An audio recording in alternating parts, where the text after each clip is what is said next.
ധർമ്മേന്ദ്ര പ്രധാന്റെ രാജി ഔദ്യോഗികമായി പ്രഖ്യാപിക്കുമ്പോൾ ഒരു മലയാളി ആ സമരവേദിയിലുണ്ടായിരുന്നു. മറ്റാരുമല്ല, രാജ്യസഭാ അംഗമായ ജോൺ ബ്രിട്ടാസ് ആയിരുന്നു. ഞാൻ ഈ സമരത്തിന് തുടക്കം ഒരൊപ്പമുള്ള ആളാണ്. ഇപ്പോൾ ഉദാഹരണം പറഞ്ഞാലേ, ഇപ്പോൾ ഈ ജന്തർ മന്ദിറിലുള്ള എൻ്റെ കൂടെ നിൽക്കുന്ന 3 ആൾക്കാരാരെന്നറിയാം. ഇത് ഡൽഹി പോലീസുകാരുടെ കുടുംബാംഗങ്ങളാണ്. അടി കൊടുത്തിരുന്നാവും ഇവരുടെയാണ് ഇപ്പം അടി കൊടുത്തതെന്നുള്ളത്. എന്തായാലും ഇവരൊക്കെ ഈ സമരത്തോട് ഐക്യദാർഢ്യം പ്രകടിപ്പിക്കാൻ വേണ്ടി വന്നിട്ടുള്ള ആൾക്കാരാണ്. അപ്പം നിങ്ങൾ പോയിട്ട് അവരെ കണ്ടിട്ട് വാ കേട്ടോ. ഓക്കെ.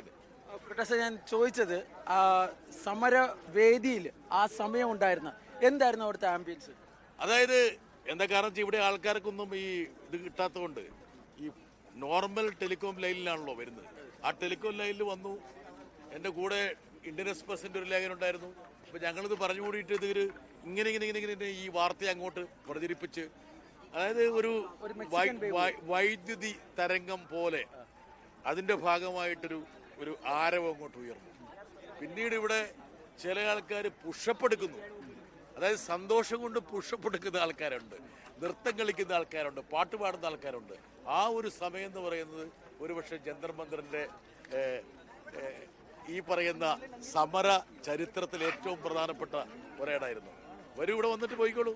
പല ആൾക്കാരും ഇങ്ങനെ അഭിവാദം ചെയ്യുന്നുണ്ട്. അതെ, ഈ കഴിഞ്ഞ ദിവസം നമ്മൾ സംസാരിക്കുമ്പോൾ തന്നെ ബ്രിട്ടാസ് എന്നോട് പറഞ്ഞിട്ടുണ്ടായിരുന്നു ഈ സമരം അധികം സർക്കാരിന് പിടിച്ചു നിൽക്കാൻ വേണ്ടി കഴിയില്ല എന്ന്. ഈ നേരത്തെ തന്നെ അറിയാമായിരുന്നു. പല യഥാർത്ഥത്തിൽ ഞാൻ ഈ സമരത്തിന്റെ ഭാഗമായിട്ട് ദിവസങ്ങളോളം ഇവരോടൊപ്പം ഉണ്ടായിരുന്നു.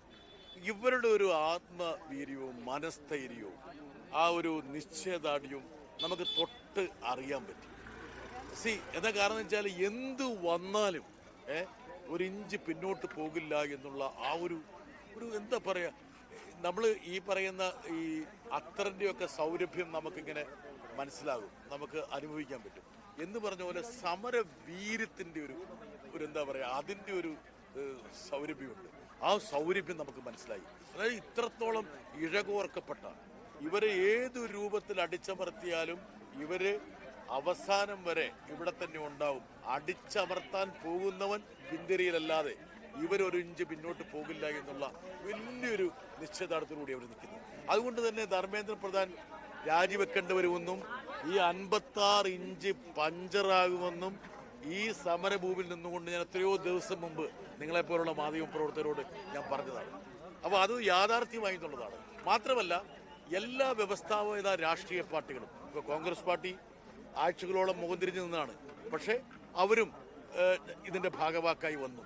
അപ്പോൾ മൊത്തത്തിൽ ഈ പറയുന്ന രാജ്യത്ത് ഒരു പ്രതിഷേധത്തിൻ്റെ ഒരു വേലിയേറ്റം ഇങ്ങനെ വരുന്നത് മോഡി കണ്ടു.